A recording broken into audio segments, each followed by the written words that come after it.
En 1969, Leo Szilard, que patentó la idea de la reacción nuclear, escribió una carta al presidente de los Estados Unidos del momento, Franklin D. Roosevelt, para alertarle del peligro que podía suponer una bomba atómica desarrollada por el régimen nazi y de la necesidad de desarrollar su propio plan nuclear. La carta fue firmada por el mismísimo Albert Einstein. Hola amigos de la ciencia, bienvenidos a un nuevo vídeo sobre experimentación. En el día de hoy vamos a hablar sobre la primera reacción nuclear de la historia. Más allá de que se ha vuelto a poner de moda el tema por la película de Oppenheimer, me gustaría explicaros los entresijos de la energía nuclear, y más en concretos la reacción en cadena de neutrones, que es la base de este fenómeno. Vamos a por ello.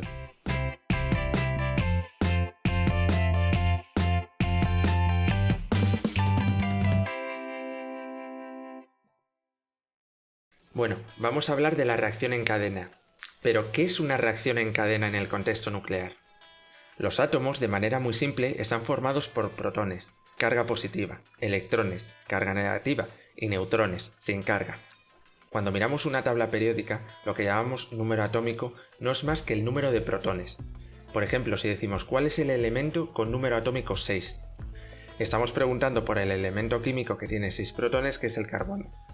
En el momento que añadimos un protón más, serían 7, y tendríamos el nitrógeno.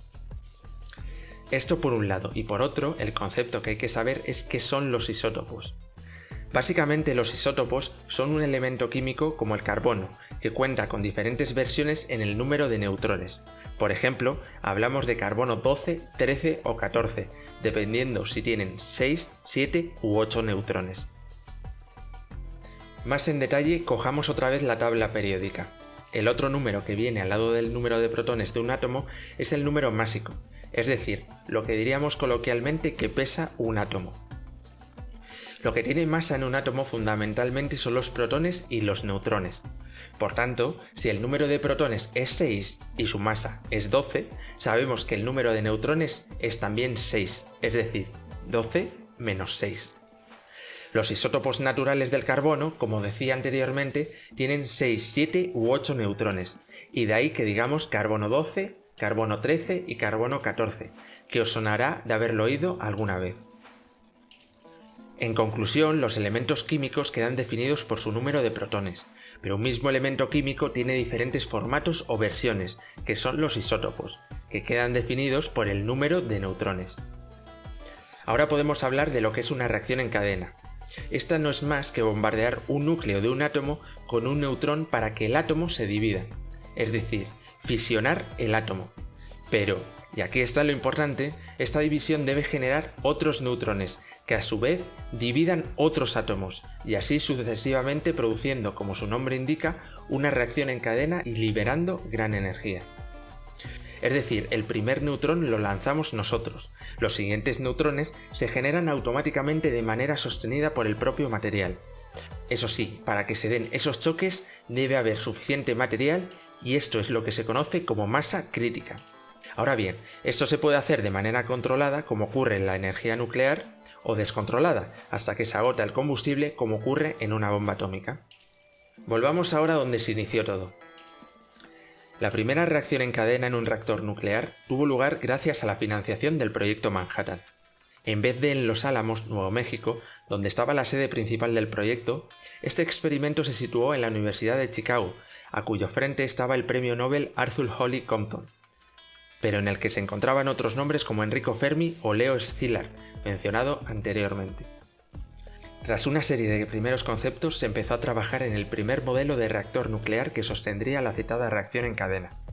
Se denominó Chicago Pile 1 y era una estructura de grafito de 6 metros de altura con unos pequeños bloques de uranio. Además, se metieron unas barras de cadmio que servían para controlar la reacción. Cuando se quería más actividad de los neutrones, se giraban las barras, y cuando se quería para el proceso, se metían las barras.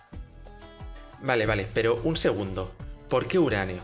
Y sobre todo, ¿por qué uranio 235? Pues porque hay una particularidad con este juego que se da con los neutrones.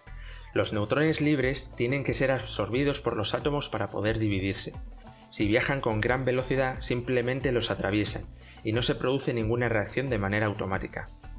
Pues bien, Debemos poseer un elemento fisible, es decir, un elemento que es capaz de mantener la reacción en cadena, y ese elemento con esas propiedades especiales y que acepta diferentes velocidades en los neutrones es el uranio 235. Por eso se utilizó este elemento.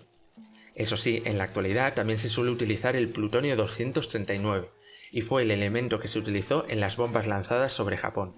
El equipo trabajó sin descanso durante 2 semanas, purificando el grafito y el uranio, colocando 57 capas de bloques y creando los agujeros para poder meter las barras de cadmio.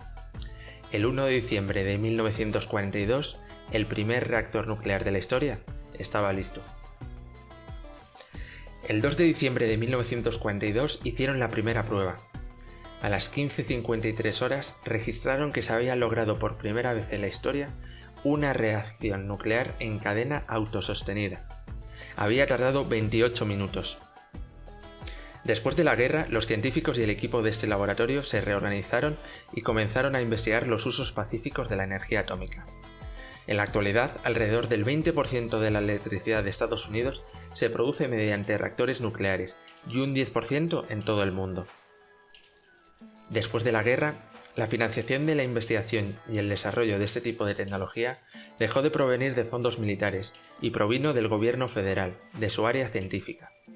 Además, hay otras muchas aplicaciones en otros campos, como la radiación, para el tratamiento del cáncer o el diagnóstico y tratamiento de otras enfermedades, por ejemplo.